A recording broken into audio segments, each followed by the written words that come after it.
Hallihallo, mein Name ist Ruti. Seit 9 Jahren reise ich um die Welt und jetzt steht alles auf der Kippe.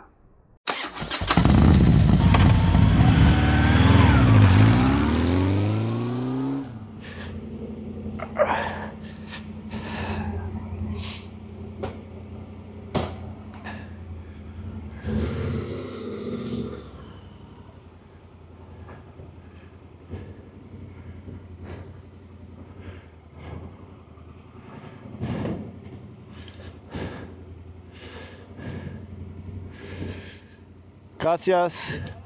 Hasta unos días. Okay, gracias. Ciao, ciao.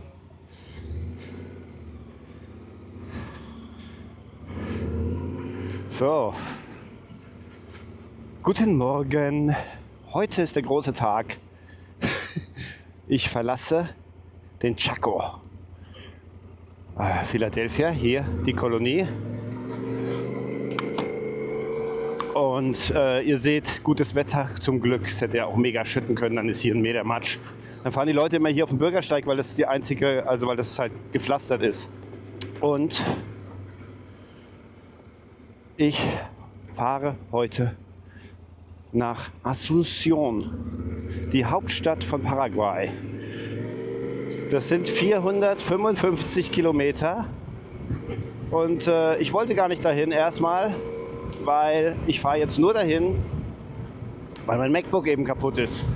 Und ich habe da schon mit einem Spezialisten gesprochen oder mit einem Geschäft, was MacBooks repariert. Ja, es war eine Empfehlung hier. Und heute ist Ostersonntag.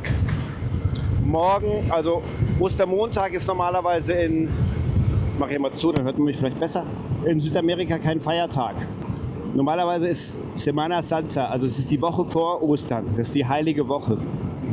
Und hier war es jetzt so, dass eben von Donnerstag bis Sonntag quasi Ostern ist. Aber es war jetzt nur Donnerstag und Freitag war alles zu. Gestern war offen und heute sind die ja auch schon wieder da. Ich weiß nicht, ob es normal ist oder ob die nur gekommen sind, weil ich jetzt heute abreise. Ich konnte mein Gepäck unterstellen, vielleicht kann man das sehen, hier ein bisschen hoch. Ich habe jetzt nur diese rote Lone Rider Tasche hinten drauf, einen Rucksack und so ein bisschen. Ich muss natürlich Regenklamotten und Kram mitnehmen. Getankt habe ich, also alles bereit, es sind 23 Grad im Moment. Und wie gesagt 455 Kilometer nach Asunción. Und dann komme ich heute Nachmittag da an und bin dann morgen früh direkt bei dem Shop. Die Straße soll ultra langweilig sein. Also straight geradeaus, asphaltiert. Passiert wohl nichts. Das Gute ist, heute spielt die glorreiche SGE, also Eintracht Frankfurt. Und in 2 Stunden haben die Anpfiff. Wenn ich Internet habe, dann kann ich das im Radio hören. Da habe ich Beschäftigung.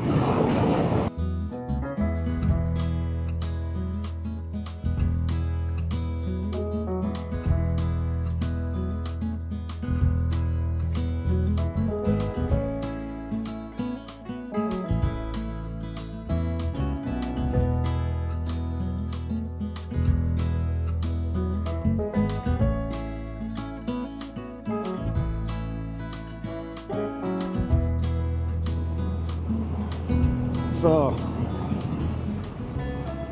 Also für die 455 Kilometer braucht man 5 Stunden, wenn man nicht hetzt.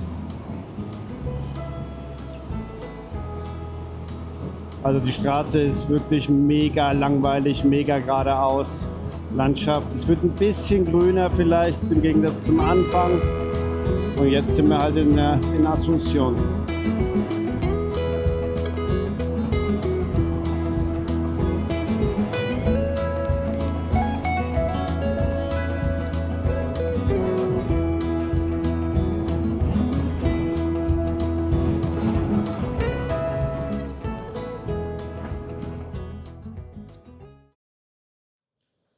So, guten Morgen.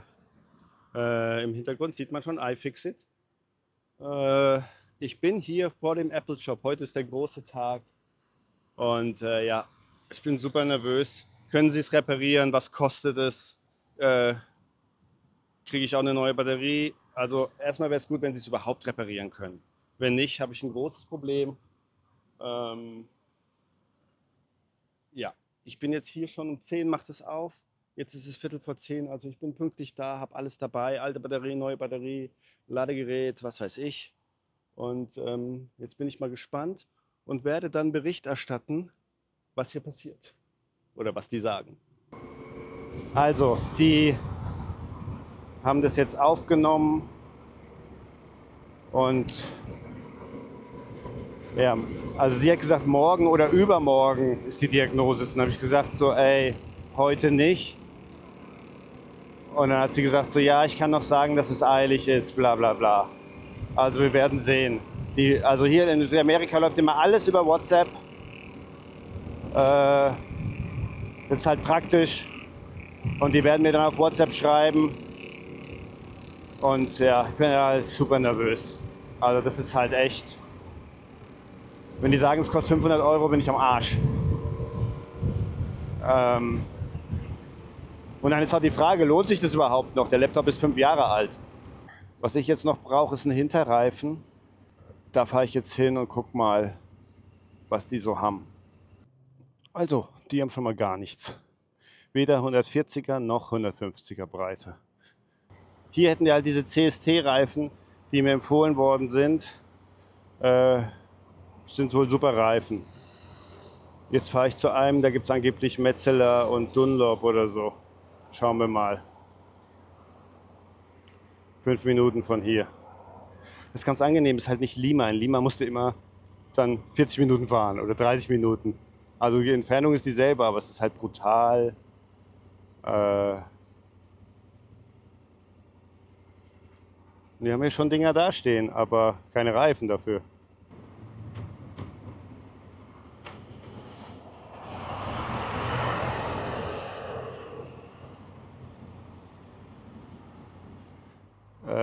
Katastrophe. Die haben nur Continental und das billigste ist ein relativ Straßenreifen.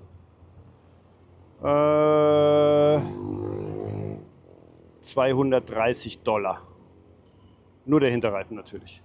Und die haben aber keine 140er, die haben nur 150er. Und die sind normalerweise teurer, aber ich weiß nicht, warum die keine 140er haben. Naja, ich habe ja noch ein paar. Jetzt hat er mich hier zum nächsten geschickt, Michelin. Und ich habe noch 2 andere. Sonst in der Pipeline. Aber die sind ja super nett. Also es ist dann so, wenn du sagst, ey, ist mir viel zu teuer, dann ist es nicht so, ja, dann verpiss dich. Sondern die sagen dann so, ja, okay, die verstehen das halt, dass es zu teuer ist. Suchen dann, also sagen dann so, ja, fahr doch mal dahin, fahr doch mal dahin. Oh, das hätte ich nicht gedacht, dass das so schwierig ist, weil die in Philadelphia haben so getan. Also was heißt so getan? Die haben auf mich so den Eindruck gemacht, als wäre es kein Problem, einen Reifen zu besorgen. Hier haben sie genau einen Reifen in der Größe da und der kostet 320 $. Und sie hätten normalerweise einen Anakin, was weiß ich, aber den haben sie nicht. Und der ein 150er und der wäre dann nur 190. Da könnte man ja, also ist natürlich auch viel zu teuer, ich habe noch nie einen Reifen für 190 gekauft. Naja, ich habe jetzt ein neues Geschäft bekommen und ich habe immer noch 2 Geschäfte in der Hinterhand. Eins ist auch noch so ein China-Reifen. Da sind aber nicht alle so begeistert. Also ganz hoher Grip, aber auch keine hohe Laufzeit. Jetzt fahre ich hier mal zu Centro Pneumatico. Als ich da gewartet habe, vor dem MacBook-Geschäft hat so ein brutaler Wrangler-Jeep angehalten. Also super schön, ich stehe total auf die. Dann habe ich mir das Auto so angeguckt und habe so, cooles Auto und so. Und dann hat er gesagt so, ja, ich bin hier, was brauchst du fürs Motorrad? Dann habe ich so, ich brauche Reifen. Und dann hat er gesagt so, ja, also der ist der Chef von dem Laden gewesen. Und da gibt es irgendwie mehrere Standorte. Und jetzt fahre ich mal dahin. Polizeipräsenz gemeldet. Schauen wir mal. Pass habe ich natürlich nicht dabei, ich habe immer nur den Führerschein dabei. Normalerweise reicht das. Und ich habe natürlich auf dem Handy die ganzen Fotos und da kommt es immer darauf an, wie die sich anstellen. Kamera habe ich dabei, das ist eigentlich der beste Schutz vor der Polizei. Also, ich habe jetzt einen Reifen gefunden. So sieht mein alter Reifen aus. Also der ist fast glatt in der Mitte. Seht ihr das?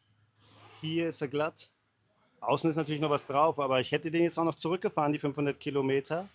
Aber das ist halt oft so, das war beim letzten Mal auch schon so, dass wenn ich den hier kaufe, dann ist das Draufziehen gratis. Das kostet zwar nur 20 Euro, das Draufziehen, hier so ungefähr. Mit Wuchten, ohne Wuchten sogar nur 15. Und hinten muss man nicht unbedingt wuchten. Aber das machen die jetzt alles. Und dann habe ich gesagt, komm, ist jetzt auch ein 70-30 Reifen, glaube ich, oder 60-40 Reifen, habe ich zum ersten Mal. Sonst habe ich immer 50-50 Reifen. Aber der hat jetzt 90 Euro gekostet. Deswegen lasse ich ihn jetzt hier draufziehen. Ich habe ja keine Kohle im Moment. Sonst wäre ich noch zurückgefahren und hätte es dann da gemacht. Aber die 20 Euro spare ich. Das ist halt 2 Essen. So, das ist es, das gute Stück. Pirelli MT90. Scorpion AT. Und das ist ungefähr, also ist mehr für die Straße, aber ja, ich fahre jetzt erstmal 5000 Kilometer ungefähr Straße. Das heißt, das sind 60, 40, 70, 30, man sieht es schon. Ist ein bisschen stollig immer noch, hat gute Bewertungen und so im Internet. Aber es ist mir auch egal, für 90 Euro kannst du nichts falsch machen. Und es ist alles cool. Allerdings ist hier der rote Punkt.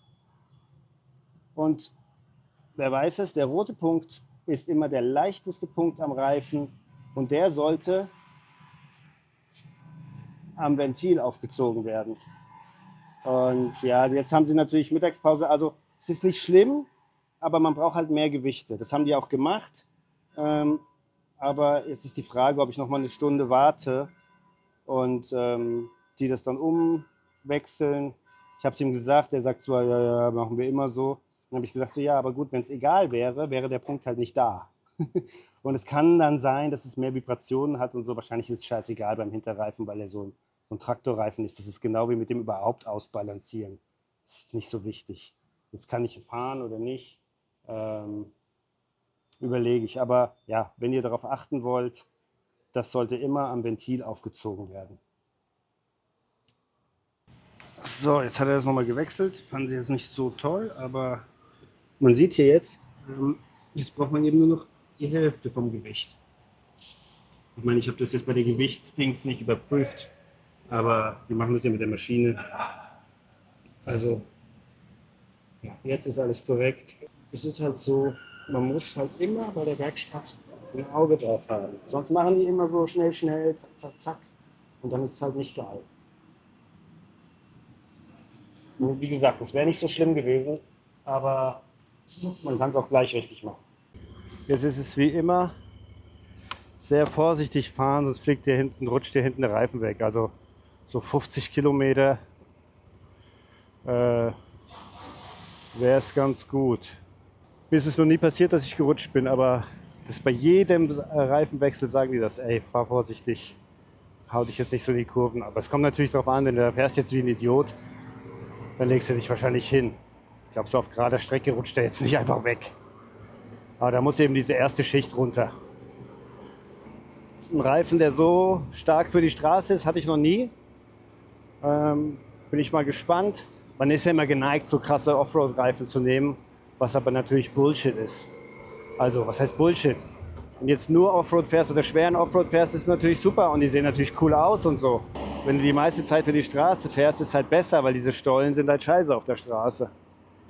Und jetzt fahre ich noch mal gemütlich in die Innenstadt und laufe da ein bisschen rum. Ich habe jetzt nichts mehr zu tun, ich habe alles erledigt. Warte jetzt nur noch auf die gute Nachricht, ich sag's mal positiv, ich bin ja eher immer negativ eingestellt, aber auf die gute Nachricht von dem Apple Shop. So, kleine Planänderung. Ich habe jetzt überlegt, ich gucke mal doch nochmal nach diesen Bremsdingern, wenn ich dann 10.000 Kilometer irgendwie im Dschungel rumfahre. Wer weiß, ob ich es da kriege. Und jetzt bin ich hier zu so einem Moto Repuesto Shop gefahren, also so ein Ersatzteilshop, und die haben auch Handschuhe und sowas. Und man sieht es hier, Reifen, keine Reifen für mich, aber ich habe ja jetzt auch und so weiter. Und natürlich haben die nicht ich habe jetzt die Hinterradbremse rausgenommen, habe es denen gezeigt und haben sie nicht. Aber das wollte ich schon immer mal machen, deswegen lasse ich das jetzt hier machen. Für 7 Euro machen die jetzt das blank und machen neue Belege drauf auf das gleiche Eisen. Und das wollte ich schon immer mal machen. Das ist immer auch eine Möglichkeit, dass man macht, was man machen kann. Das wollte ich schon immer mal zeigen. Leider darf ich nicht zugucken. Und es dauert irgendwie 1 Stunde bis 2 Stunden. Und das ist super nett und die machen das jetzt. Und ich gucke mir jetzt hier so lange ein paar Handschuhe an. Ich bräuchte auch Handschuhe und so, habe ich überhaupt kein Geld. Aber für 7 Euro kann ich jetzt hier die Bremsen neu machen lassen. Dann ist erstmal alles fresh und Handschuhe und so später. So, also jetzt sind die hier drauf geklebt. Stinkt krass nach Kleber. Aber ja, ich habe gefragt, kann das abgehen? Die sagen nein. Es fühlt sich ein bisschen weicher an tatsächlich. Da bin ich immer gespannt, wie lange das hält. Aber ich wollte es schon immer mal ausprobieren, dann weiß ich, wie das ist. Die haben halt das hier super geil sauber gemacht, das Eisen, und haben das gleiche Eisen wieder verwendet. Jetzt schiebe ich die hier einfach rein.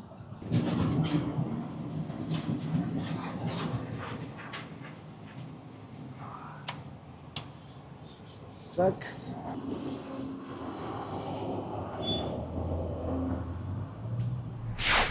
Meine Unterkunft in Asunción ist eine besondere, denn ich durfte hier beim Christian Motorcyclists Association unterkommen. Das ist quasi die Motorradvereinigung der Mennoniten. Gibt es hier in mehreren Ländern. Gestern hat mich sogar jemand aus Kanada angeschrieben, also sogar in Kanada. Und ja, hier gibt es eine Werkstatt, hier steht die Lucy, da stehen Motorräder. Und hier ist auch ganz interessant, ein bisschen Geschichte. Also in den 50er Jahren haben die Mennoniten von Fahrrädern auf Motorräder gewechselt. Und das war eine große Veränderung im Leben der Kolonien im Chaco. Der Chaco ist die am dünnsten besiedelste Gegend in Paraguay. Und deswegen ist ein Transportmittel wahrscheinlich auch sehr nützlich dort. Ja, es gibt auch eine kleine Werkstatt da hinten.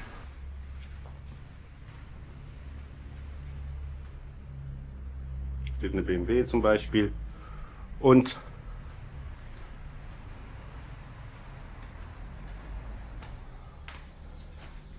ja, hier ist quasi der Versammlungsraum, wo der Oskar auch ein bisschen über die Vereinigung erzählt hat.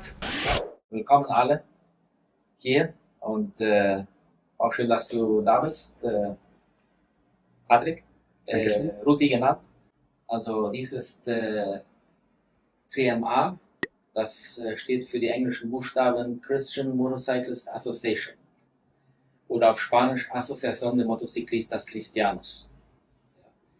CMA gibt es in 37 Ländern auf der ganzen Welt und dieses Missionswerk ist 1975 in den USA entstanden.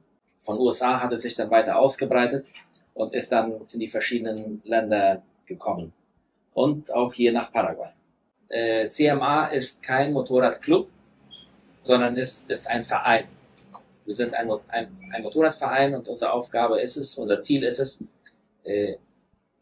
andere Motorradfahrer geistlich zu betreuen. Und wir brauchen dazu das Motorrad.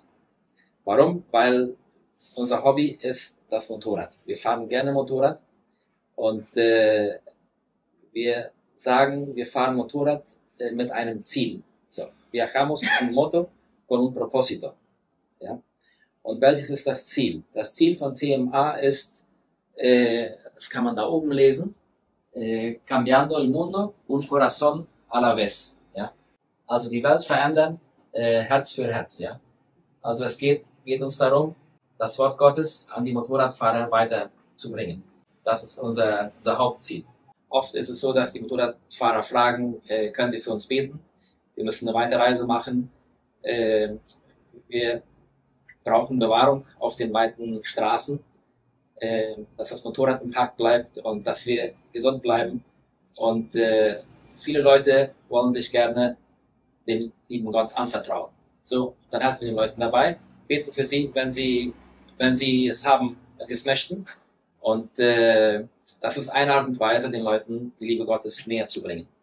Eine andere Art und Weise ist also, wir nehmen wir haben ein kleines Hostel hier in der Cueva. Dieser Ort hier heißt Cueva. Das ist unser Headquarter, wo wir uns mal treffen, unser Quartel Zentral. Und da haben wir dann auch ein 2 Zimmer für Übernachtungen, wo Motorradfahrer dann zur Nacht bleiben können und hier bleiben können. Und so haben wir dann Gelegenheit, mit ihnen zusammenzukommen, zu erzählen und die Freundschaft zu pflegen. Ja? Das ist eine andere Art und Weise, wie wir mit den Motorradfahrern also kommunizieren. Badezimmer ist da hinten, Küche und hier ist quasi ein kleines Hostel und ist es jetzt im Moment bin ich der Einzige hier, ich schlafe da, wo die Unordnung ist natürlich und ja, ist super nett und es ist halt auch sehr günstig, weil es quasi, sie decken quasi nur die Unkosten. Und dann haben wir hier noch, jetzt will ich noch zeigen, hier steht ein Chopper aus Holz. Und gestern war jemand da und der läuft auch. Also ich glaube, man kann damit sogar fahren. Gestern war es auf jeden Fall an. Und ja, am Montag gibt es dann immer so eine kleine Runde, wo sie sich treffen. Und dann wird natürlich auch gebetet. Ja, ist ja eine christliche Vereinigung. Und dann wurde auch für mich gebetet. Ich habe auch eine Biker-Bibel bekommen, was super cool ist. Und auch mein Bike ist gesegnet jetzt. Also ich habe kaum Aufkleber auf dem Bike selber, nur auf der Werkzeugbox. Aber der gesegnete Aufkleber, den habe ich hierhin geklebt. Und das ist das Bike quasi gesegnet, geschützt, was super cool ist. Also vielen Dank an die Christian Motorcyclists Association. Und ihr fragt euch jetzt vielleicht, wieso sprechen die Deutsch? Die Mennoniten sind einst aus Holland bzw. Preußen über Osteuropa und vor allem Russland ausgewandert. Und sie sprechen bis heute Plattdeutsch. Und Oskar und seine Freunde waren so freundlich, das einmal fortzuführen. Und ihr könnt ja mal schauen, wie viel ihr davon versteht. Ja, das wäre ein schöner Abend. Wir haben jemand unseren deutschen Freund, dem Patrick Tapiete, ein schön spaziert. Und hij is ja op een lange motorradreis hier naar Südamerika gefahren und hat uns alles kennengelernt.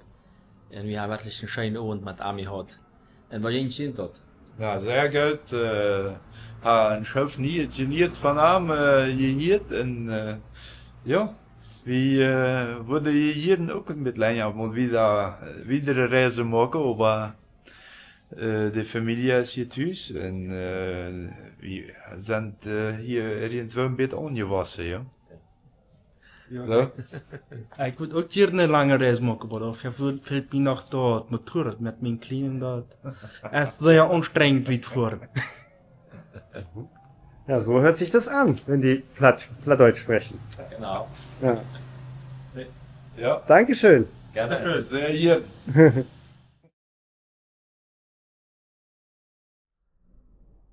So, kleiner Zwischenstand.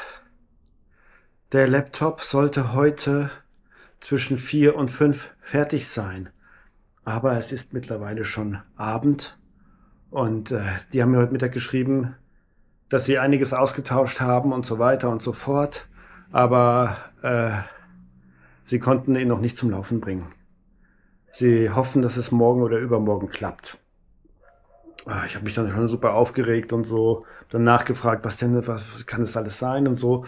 Ja, es sind halt irgendwelche Flüssigkeitsschäden drin und so. Und dann habe ich so, ja, aber es ging ja vorher, ich habe ja nur Batterie ab und neue Batterie dran. Und dann so, ja, aber Flüssigkeitsschaden ist so, wenn man dann irgendwie, das kann noch laufen und das sind schleichende Prozesse, aber wenn man dann daran rummacht, also wenn man quasi die Batterie abnimmt und so oder irgendwelche Sachen da drin berührt, dann kann es halt sein, dass es nicht mehr geht.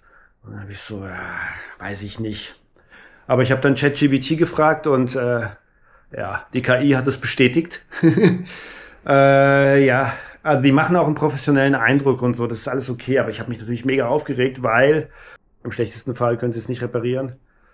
Und das könnte im schlimmsten Fall sogar das Ende meiner Reise bedeuten, weil dann kann ich nichts verdienen und ja, meine Reserven sind knapp. Es war ja so, dass ich mir ein paar Reserven angespart hatte und dann habe ich mir natürlich direkt was bestellt, weil Paraguay hat man ja die einmalige Chance oder die Chance, hier sich was zu bestellen, steuerfrei. Habe ich mir ein paar Päckchen bestellt. Und ja, ich versuche mich locker zu machen. Es geht immer irgendwie weiter und so weiter. Aber das ist echt aufregend. Ja, ich habe jetzt die ganze Staffel von Terra X Wettlauf um die Welt angeguckt. Wenn ihr Lust habt, könnt ihr da mal reingucken. Also die reisen halt, das sind so verschiedene Pärchen, die reisen als Wettbewerb ans Ende der Welt nach Ushuaia von Peru aus. Hat nichts mit Motorradfahren zu tun, aber die sind halt in den ganzen Städten, in denen ich auch war, und das ist halt interessant für mich, das zu sehen. Oder vielleicht auch für euch interessant, ein paar schöne Bilder aus Südamerika zu sehen, aus den Orten, wo ich eben auch war. Ja, habe ich jetzt durch. Ich sitze hier halt und warte darauf, dass die sich melden jeden Tag. Und ich war jetzt immer jeden Tag dort, aber ja, jetzt muss ich bis Samstag warten. Das Gute ist, und dafür bin ich natürlich mega dankbar, dass ich hier so günstig wohnen darf. Ich kann hier kochen, das ist auch ganz gut. Deswegen günstig. Jetzt nicht noch unnötig Geld ausgeben, wo ich jetzt im Moment nicht weiß, wie es weitergeht. So, Samstagnachmittag ist es. Ihr seht, ich bin vor dem Laden und mein Laptop ist da drinne, kann nicht repariert werden. Also Sie könnten jetzt noch einen Teil bestellen in den USA. Es würde 2 Wochen dauern und es würde dann 500 € kosten, um meine Daten mitzusichern. Wenn ich die Daten nicht gesichert haben will, 450. Und ja, ich bin gestern hier in 5, 6, 7 Geschäften gewesen, habe noch andere angeschrieben. Und ich habe jetzt die beste Option, da fahre ich jetzt direkt hin, um nicht noch mehr Zeit zu verlieren, ist ein MacBook. Ich habe dann auch Windows-Sachen angeguckt und so, aber die Windows-Sachen, die das können, was das MacBook kann, kosten genauso viel oder mehr sogar. Jetzt ist ein Semi-Nuevo, also nicht ganz neu. Es hat 72 Mal geladen. Ja, ein MacBook kannst du so 1500 Mal laden ungefähr. Also meins war jetzt 1500 Mal laden und dann hat es gesagt, Service bitte, also neue Batterie. Ja, ich fahre jetzt dahin, habe mir von ChatGPT so eine Checkliste machen lassen, was ich alles checken soll. Das checke ich alles. Ich kriege dann noch 4 Monate Garantie da drauf, habe schon den Preis ausgehandelt. Und dann werde ich in den sauren Apfel beißen und das Ding kaufen. Und dann kann ich wenigstens ab morgen quasi wieder arbeiten. Klar, ich brauche jetzt einen halben Tag, um das Ding einzurichten oder so. Aber dann kann ich quasi wieder arbeiten direkt, anstatt jetzt noch 2 Wochen zu warten. Da verliere ich ja wieder 500 € oder so. Ja, ich habe immer noch so Reservegeld, um nach Hause zu fahren. Aber das möchte ich, wenn es geht, nicht anfassen. Aber ja, der Rest ist jetzt echt auf Null. Sollte eigentlich nicht so sein. Aber ja, es ist jetzt so ein Notfall und jetzt versuche ich halt, es wieder reinzuholen, indem ich mehr arbeite. Ja, und jetzt fahre ich dahin, sieht ein bisschen nach Regen aus und werde das dann dort checken und hoffentlich kaufen, wenn alles okay ist.